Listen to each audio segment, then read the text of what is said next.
कान खोलकर सुन लो रे सब लोग, क्योंकि आज मैं तुम्हें वह रहस्य बताने जा रहा हूं जो तुम्हारे जीवन की दशा और दिशा दोनों बदल सकता है। 4 अगस्त कोई साधारण दिन नहीं है, बल्कि यह वह अंतिम अवसर है जब श्रावण मास का अंतिम सोमवार और साथ ही दशमी तिथि एक अत्यंत शुभ संयोग बना रही है। ऐसा संयोग जहां स्वयं महादेव सर्वेश्वर शिव अपने भक्तों को अंतिम विदाई से पहले वरदानों की वर्षा करते हैं। शिव महापुराण कहता है, श्रावण मास में किया गया एक भी पुण्य कार्य सामान्य दिनों में किए गए 1000 कार्यों के बराबर फल देता है। वही कार्य श्रावण मास के अंतिम सोमवार को किया जाए तो उसका फल असंख्य गुना बढ़ जाता है। आज 4 अगस्त को श्रावण का आखिरी दरवाजा खुला है जहां से हम शिव को विदा करेंगे। पर यदि उस समय तुमने 108 चावल के दाने और एक हल्दी का दीपक अर्पित कर दिया तो समझो तुमने शिव को मन में, अपना घर में, जीवन में स्थायी रूप से बिठा लिया है। माताएं बहनें, यदि पूरे श्रावण में आप व्यस्त थी, समय नहीं निकाल पाए, कोई उपाय नहीं कर पाए तो कोई बात नहीं, पर आज आप चूक मत करना क्योंकि अंतिम सोमवार है। पर यह योग पूरा 1 वर्ष बाद आएगा। कितनी बार तुमने कहा होगा, काश मेरी मनोकामना पूरी हो जाए, काश बेटे की नौकरी लग जाए, काश मेरी बीमारी खत्म हो जाए, काश धन की कमी ना रहे। आज वह काश को सत्य में बदलने का दिन है जब तुम आज रात्रि को या दिन में श्रद्धा से 108 चावल के दाने और हल्दी से बना एक दीपक शिवलिंग के समक्ष अर्पित करोगे। तब शिव तुमसे कुछ नहीं पूछेंगे, न तेरा नाम, न तेरी जात, न तेरी संपत्ति। वह केवल तेरी भावना देखेंगे, तेरी श्रद्धा देखेंगे, तेरा समर्पण देखेंगे। देखिए महाराज, एक महिला का पत्र आया है। शिव महापुराण की कथा में जिस महिला ने बताया है कि महाराज, मैं श्रावण के अंतिम सोमवार के दिन इस उपाय को किया था, मेरे साथ क्या क्या चमत्कार हुआ, आज की इस कथा में हम इस पत्र को पढ़कर आपको बताएंगे। देखिए, ये सारे पत्र पहले ही आ जाते हैं और श्रावण का अंतिम सोमवार आ रहा है, उससे पहले ही हम आपको बता रहे हैं कि इस उपाय को करना कितना आवश्यक है। तो सुनो पत्र को। एक सच्चा अनुभव, भाग्य परिवर्तन की गाथा। वाराणसी की एक महिला राधा देवी 4 साल से बेटे के सरकारी नौकरी के लिए भटक रही थी। श्रावण मास के अंतिम सोमवार के दिन उन्होंने शिव मंदिर में जाकर 108 चावल के दाने और हल्दी का दीपक अर्पित किया। उस दिन उन्होंने कुछ खास नहीं मांगा, बस शिव से कहा जो मुझे उचित लगे वही दे दे। 2 महीनों में उनके बेटे का चयन रेलवे में हुआ, उनके घर का सारा कर्जा मिटा और अब वे हर साल इसी दिन व्रत व उपाय करती हैं। कहती हैं, भाई साहब, मैंने शिव को पाना सीख लिया। देखिए महाराज, श्रावण महीने के कुछ ही दिन रह गए हैं और हाँ, जिन लोगों ने पिछली वीडियो में कमेंट किया था, आज जान लें वे लोग अपनी जुड़ा भाग्य और भाग्य में चल रही परेशानियां, दिक्कत जो भी है, जिनकी राशि वृषभ और तुला है, उनके लिए यह सोमवार और भी चमत्कारी होगा क्योंकि चंद्रमा और शुक्र का विशेष संयोग उनके जीवन में नया धन, प्रेम और सफलता लाएगा। पर इसका मतलब यह नहीं कि बाकियों के लिए यह दिन सामान्य है। आज का दिन हर उस व्यक्ति के लिए है जिसने जीवन में संघर्ष किया है पर अब आशीर्वाद चाहता है। यदि आप इस 108 चावल के जान वाले उपाय को नहीं कर सकते तो कोई दिक्कत नहीं, लेकिन रात्रि में यह छोटा सा अवश्य कर लेना। महाराज, यदि आप यह उपाय दिन में नहीं कर पाए तो रात्रि को सोने से पहले अपने घर के मंदिर में ओम नमः शिवाय का 108 बार जाप करें और एक हल्दी का दीपक शिवलिंग या फोटो के सामने जलाएं। बस यह छोटा सा कार्य शिव को संकेत देगा कि मेरा भक्त मुझे विदा कर रहा है। प्रेम से, श्रद्धा से, समर्पण से देखिए महाराज, श्रावण का अंतिम सोमवार है। मित्रों, श्रावण का अंतिम सोमवार एक संपूर्ण समर्पण का दिन है। आज यदि तुमने मन से ओम नमः शिवाय कहा, चलाया, चावल अर्पित किया तो शिव जी जाते जाते तुम्हें वह देकर जाएंगे जिसका तुमने बरसों से केवल स्वप्न देखा था। तो बोलो हर हर महादेव। देखिए, यदि आप ऐसे ही हमारी रोज के वीडियो देखना चाहते हैं तो कमेंट बॉक्स में हाँ लिखें या हर हर महादेव लिखें। हम रोज डेली उपाय बताते रहेंगे। तो चलिए अब चलते हैं उसे विशेष और मुख्य उपाय की तरफ जो आपको कल के दिन करना। इस 108 चावल के दाने वाले उपाय को हमें इस सावन महीने का अंतिम सोमवार दशमी तिथि के दिन करना है। करना है, किसको करना है, किस समय करना है और कहां पर करना है, यह सारे सवालों के जवाब आपको इस वीडियो में मिल जाएंगे। और जो ये वीडियो देखेगा भाई, उसको 108 चावल के दाने वाला उपाय जरूर करना चाहिए क्योंकि इस दिन एक चावल के दाने का भी बहुत ही बड़ा और विशेष महत्व होता है। और जब बात आ जाए 108 चावल के दाने की तो यह सोने पर सुहागा वाली बात हो जाती है और यह एक बहुत ही उपाय हो जाता है सावन का आखिरी सोमवार दशमी तिथि का। तो अब दोस्तों, इसे 108 चावल के दाने वाले उपाय को आखिर करना किसको है? सबसे पहले हम लोग ये बात जान लेते हैं। तो देखो, घर की जो बड़ी माताएं बहनें होती हैं, उन माताओं बहनों में से कोई भी एक बड़ी माता बहन इस वाले उपाय को कर सकती है। और दोस्तों, अगर आप चाहे तो अपने घर में से सभी सदस्यों को भी इस उपाय को करवा सकते हैं।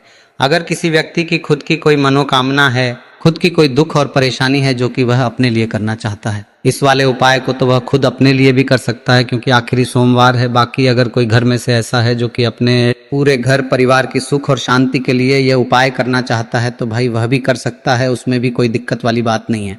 कहने का मतलब यह है कि इस उपाय को हर एक सदस्य भी कर सकता है और पूरे घर परिवार के सदस्य के लिए घर की बड़ी माताओं बहनों में से कोई एक माता बहन भी कर सकती है। माताएं बहनें अगर घर में उपस्थित ना हो या वह यह उपाय ना कर पा रही, फिर घर का कोई बड़ा सदस्य भी इस 108 चावल के दाने वाले उपाय को कर सकता है, चाहे फिर वह पुरुष ही क्यों ना हो, उसमें कोई भी दिक्कत वाली बात नहीं है। अब दोस्तों इस 108 चावल के दाने वाले उपाय को हमें करना कहाँ पर है? हमें इसे शिव जी के मंदिर में जाकर करना है। बहुत सारे लोग प्रश्न करते हैं हर एक उपाय को करते समय क्या हम इस उपाय को घर पर कर सकते हैं? तो इस उपाय को आप घर पर नहीं कर सकते हो। इस उपाय को करने के लिए आपको शिव जी के मंदिर ही जाना पड़ेगा। उसके बाद में दोस्तों अगला प्रश्न निकल कर आता है, वह ये आता है इस उपाय को लेकर कि आखिर इस उपाय को हमें किस समय करना है, सुबह के समय करना है कि शाम के समय करना है? तो देखिए इस वाले उपाय को आप लोग सुबह के समय भी कर सकते हो और शाम के समय प्रदोष काल में भी कर सकते हो। अब अगर आप पूछो कि भाई साहब सबसे उत्तम समय कौन सा रहेगा इस 108 चावल के दाने वाले उपाय को करने का, तो हम आपसे बस यही कहेंगे कि इस उपाय को आप सुबह के समय करेंगे तो ज़्यादा बेहतर होगा।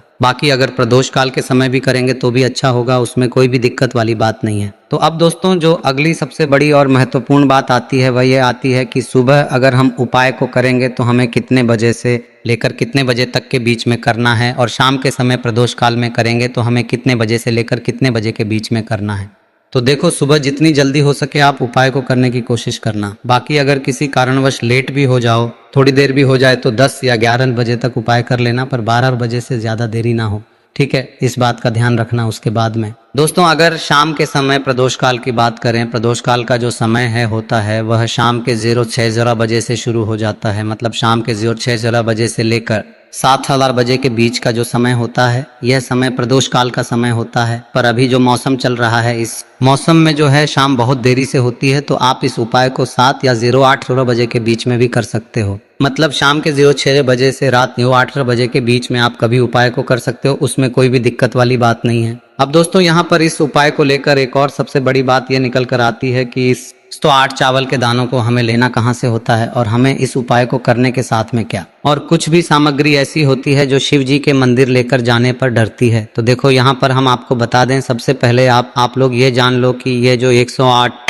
चावल के दाने वाला उपाय है, सिर्फ और सिर्फ आप उपाय की सामग्री लेकर कभी भी शिव जी पर मत जाना, क्योंकि हमें भगवान के सामने ये नहीं दर्शाना है कि अगर हम भगवान शिव जी के मंदिर आए हैं तो अपने फायदे के लिए आए हैं। तो इसीलिए जो भी पूजन सामग्री है, उपाय सामग्री है 108 चावल के दाने, इसके साथ में आपको पूजन सामग्री भी जरूर लेकर जाना है। देखो अगर सुबह के समय उपाय कर रहे हो तो सीधी सी बात है, 1 लोटा जल तो आप लेकर जाओगे ही जाओगे। वहीं 1 लोटा जल अगर मिट्टी का जल हो तो बहुत अच्छा रहेगा। का जल कैसे बनाया जाता है इसके लिए हमने पहले से बहुत सारी वीडियो बना दी है। आपके पास इस दिन एक आखिरी मौका रहेगा मिट्टी का जल शिवजी पर चढ़ाने का और उपाय को करने का।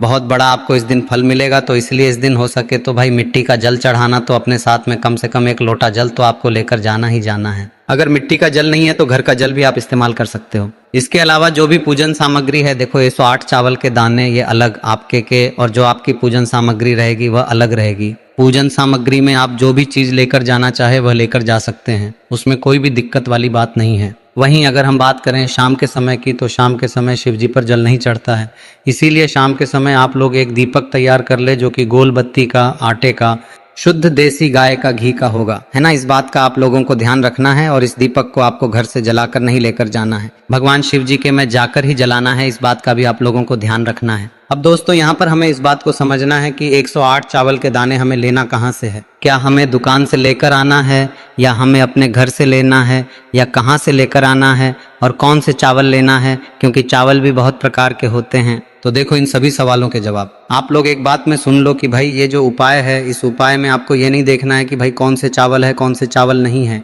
बस जो भी चावल ले रहे हो वो चावल ना सबूत होना चाहिए, मतलब साबुत होना चाहिए, टूटा हुआ नहीं होना चाहिए, कटा पिता नहीं होना चाहिए, यह बात आपको ध्यान रखना है।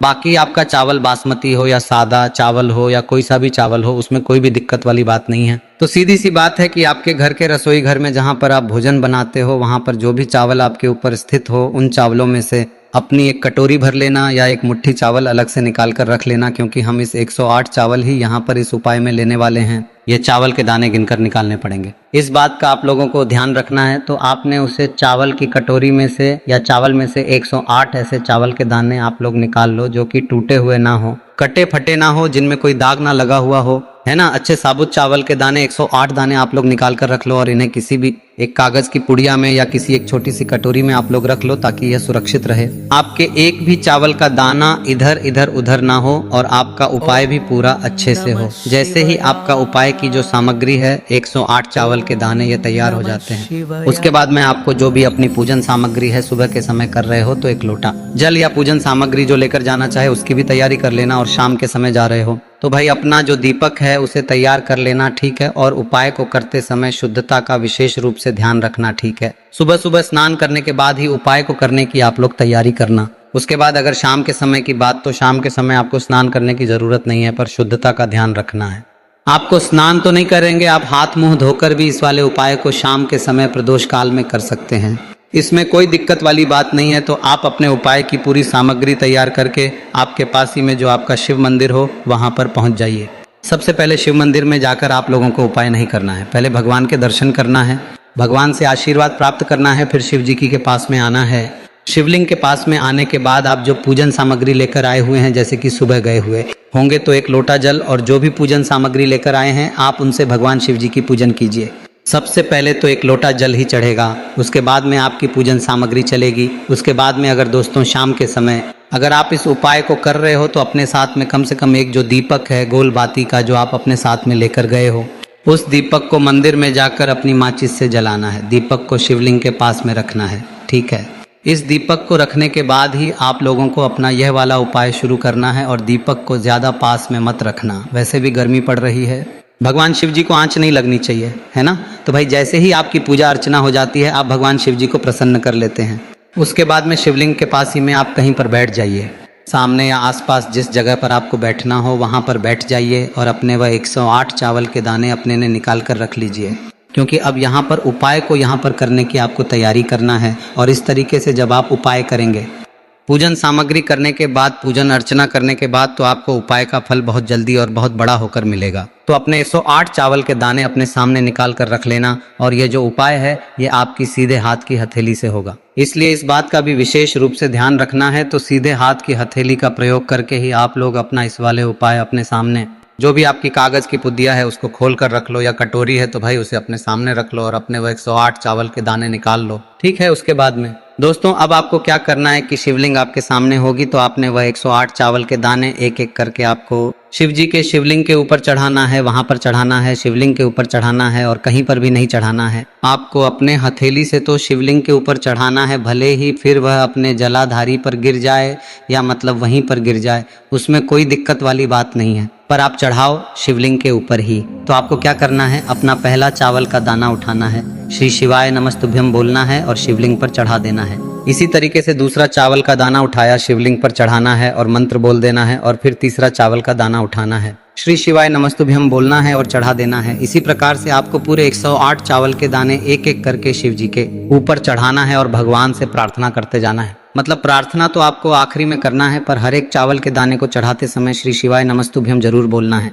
उसके बाद ही मैं यह चावल का दाना शिवलिंग के ऊपर आपको चढ़ाना है। जैसे ही शिवलिंग के ऊपर चढ़ा जाते हैं तो भाई उसके बाद में आपको क्या करना है, भगवान से अपनी मनोकामना बोलना है। मनोकामना भी कब बोलना है, जब आपका 108 चावल का दाना आपके सीधे हाथ की हथेली में हो और आप उसे खाने के लिए जा रहे हो। श्री शिवाय नमस्तुभ्यम बोलकर उस आखिरी चावल के दाने को शिवलिंग के ऊपर चढ़ा देना और भगवान से फिर अपनी मनोकामना बोल देना। जिस मनोकामना के लिए आप लोग अपना ये वाला उपाय कर रहे हो, जिस भी दुख और परेशानी के लिए आप लोग अपना यह वाला उपाय कर रहे हो, उसके बाद में जैसे ही आप अपनी मनोकामना बोल देते हो आपका यह वाला उपाय पूरा हो जाता है। पर दोस्तों उपाय को करने के बाद आप लोगों को 2 मिनट भगवान शिव जी के मंत्र का जाप जरूर करना है। और जाप करने के बाद भगवान से एक और बार प्रार्थना करना है अपनी मनोकामना के लिए या अपनी जो भी दुख और परेशानी है उसके लिए। इसके बाद में आप लोग भगवान को देखकर भगवान से प्रार्थना करके उनसे आशीर्वाद लेकर वहां से उठ सकते हैं और अपने घर पर जा सकते हैं। बस दोस्तों यहाँ पर यह वाला उपाय पूरा हो जाता है। इस तरीके से जो भी व्यक्ति छोटी छोटी चीजों का ध्यान रखते हुए इस एक फल के दाने वाले उपाय को करेगा, सी बात है उससे उसकी मनोकामना जल्द ही पूर्ण होगी और जो पर परेशानी है वह भी बहुत ही जल्दी दूर होंगे। और दोस्तों अगर आपको हमारी यह वीडियो पसंद आई हो तो हमारे इस वीडियो को लाइक और चैनल को सब्सक्राइब जरूर करें। हर हर महादेव, ओम नमः शिवाय। लेना है एक गोल बाती का दीपक, आप चाहे तो मिट्टी का ले सकते हैं या फिर घर से शुद्ध आत्मा कर उसका दीपक आप तैयार कर सकते हैं। इसके बाद आपको लेना है शुद्ध गाय का घी, अगर वह नहीं है तो कोई भी देसी घी इस्तेमाल कर सकते हैं जिससे आपको दीपक प्रज्वलित करना है। देखो अब यह सब सामग्री लेकर आपको जाना है। प्रदोष काल में आपके घर पर तुलसी जी के घेरे के पास में देखो, यह उपाय तो आपको अवश्य करना है। देखो वहां पहुंचकर सबसे पहले दीपक को प्रज्वलित कर देना है और ओम नमो भगवते वासुदेवाय नमः का 11 बार जाप करना है। उसके बाद आपको अपने सीधे हाथ में थोड़ी हल्दी लेकर उसे दीपक में अपना नाम और गोत्र बोलते हुए डाल देना है। उसके बाद माता लक्ष्मी से आपको प्रार्थना करना है कि हे महालक्ष्मी, हमारी सभी दुख तकलीफों को दूर करो, हे महादेव हमारे सब दुख कष्टों को खत्म करो। इस भावना से आपको यह उपाय करना है। चलिए अब बात कर लेते हैं दूसरे उपाय की। दोस्तों आप सभी जानते हैं कि सोमवार का दिन समर्पित होता है भगवान महादेव को, यानी कि भगवान पार्वती को सोमवार का दिन समर्पित होता है। और जब भी हम शिवलिंग के ऊपर कोई भी उपाय करते हैं तो इससे हमें एक साथ भगवान महादेव की और पार्वती की कृपा प्राप्त हो जाती है। दोस्तों गुरुदेव ने बताया है कि गुरुवार सावन की सप्तमी तिथि के दिन किया जाने वाला यह